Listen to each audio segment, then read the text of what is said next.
भारत की प्राचीन योग परंपरा में एक ऐसा रहस्य छुपा है जिसे जान लेना ही जीवन का पुनर्जन्म माना गया है। इस शक्ति का नाम है कुंडलिनी।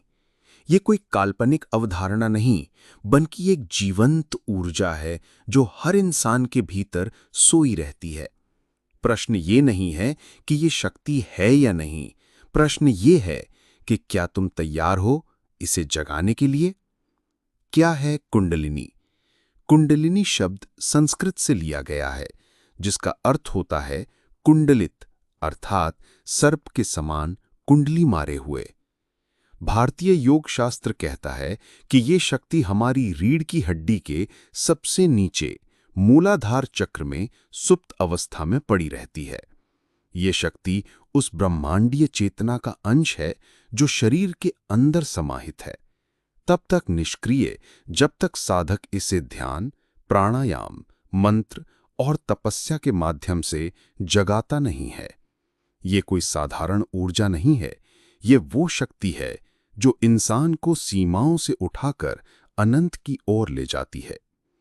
आधुनिक विज्ञान अब उस बात को मान रहा है जिसे भारत ने हजारों साल पहले अनुभव किया था।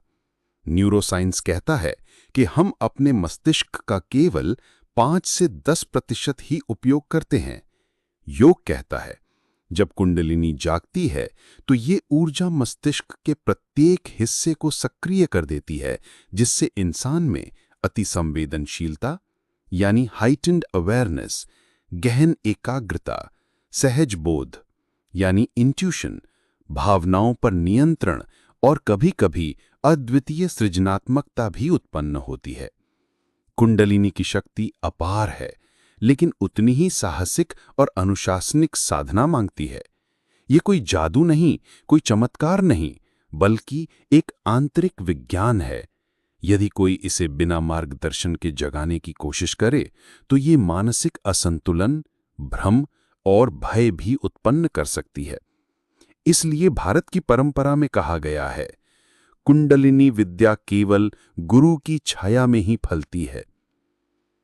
कुंडलिनी जागरण के 7 चक्र। जब ये शक्ति जागती है तो ये 7 ऊर्जा केंद्रों, चक्रों से होकर गुजरती है।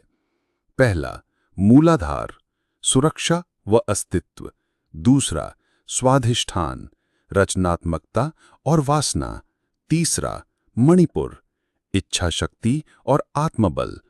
चौथा, अनाहत, प्रेम और करुणा। पांचवा, विशुद्धि, अभिव्यक्ति और संवाद। छठा, आज्ञा, अंतर्ज्ञान और दृष्टि। सातवां, सहस्त्रार, ब्रह्मा से मिलन, पूर्ण चेतना। हर चक्र पे कुंडलिनी ऊर्जा शरीर, मन और आत्मा को शुद्ध करती है। ये एक आंतरिक यात्रा है जहां साधक अपने भीतर के रावण को मारकर शिव तक पहुंचता है। जो लोग कुंडलिनी का जागरण अनुभव करते हैं, उनके अनुभवों में शामिल होते हैं रीढ़ में कंपन या गर्मी, आंखों के बीच प्रकाश का दर्शन, शांति और आनंद का गहन अनुभव, अलग अलग भावनाओं का तीव्र जागरण, ब्रह्मांड से एकता का अनुभव। लेकिन याद रखो, हर अनुभव अलग होता है। कोई रोता है, कोई हंसता है, कोई गूंगे की तरह शांत हो जाता है, क्योंकि ये अनुभव आत्मा का है, शब्दों का नहीं। स्वामी विवेकानंद ने पश्चिम में योग और कुंडलिनी का परिचय कराया। उन्होंने कहा था, हर इंसान ईश्वर है, बस उसे याद दिलाना है। कुंडलिनी वही स्मृति है जो आत्मा को उसकी वास्तविकता से जोड़ती है। क्या ये सबके लिए है? हाँ और नहीं। ये शक्ति सब में है, लेकिन हर कोई इसके लिए तैयार नहीं होता। कुंडलिनी साधना मांगती है संयम, धैर्य, सात्विक जीवन, गुरु का मार्गदर्शन और सबसे महम अहंकार का विसर्जन। क्योंकि जैसे ही ये शक्ति जागती है, तुम्हारा पूरा अस्तित्व बदल जाता है। जिन्होंने अपने भीतर की ऊर्जा को जगा लिया, उन्हें फिर दुनिया को जीतने की जरूरत नहीं पड़ती। वो जहां जाते हैं, ऊर्जा वहां पहले से उनका इंतजार करती है। कुंडलिनी केवल एक योग विधि नहीं, ये जीवन का पुनर्निर्माण है। और इसका जागरण केवल ऊर्जा जागृति नहीं, ये एक आंतरिक मृत्यु और पुनर्जन्म की प्रक्रिया है। क्यों कहते हैं इसे आग से खेलने जैसा? क्योंकि ये केवल प्रकाश नहीं लाती, ये पहले अंधकार को जलाती है।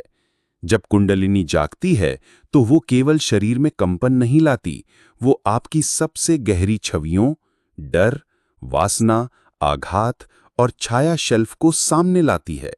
ये पहले तुम्हें तोड़ती है, फिर नया बनाती है।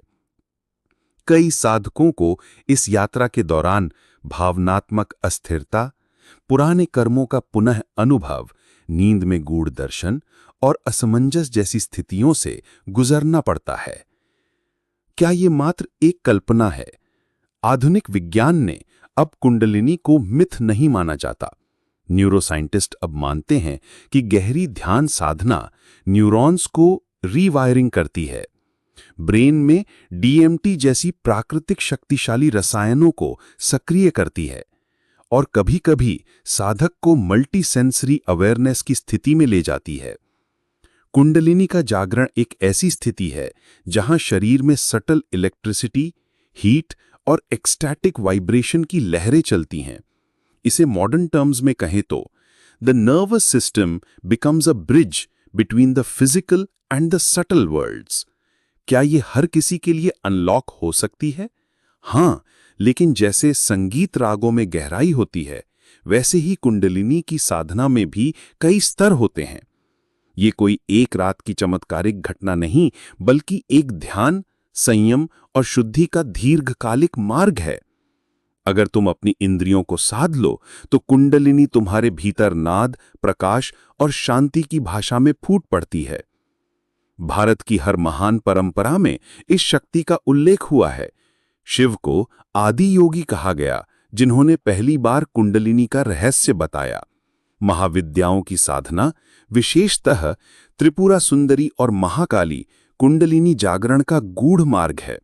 गुरु गोरखनाथ, महायोगी मत्स्येंद्रनाथ और लाहिड़ी महाशय जैसे योगियों ने इसे जीवन में उतारा। सच्चा योगी वही है जो अपनी आंतरिक अग्नि को पहचान चुका है और उसे वश में भी कर चुका है। जब कुंडलिनी उठती है तो तुम्हारी इच्छा शक्ति बदल जाती है।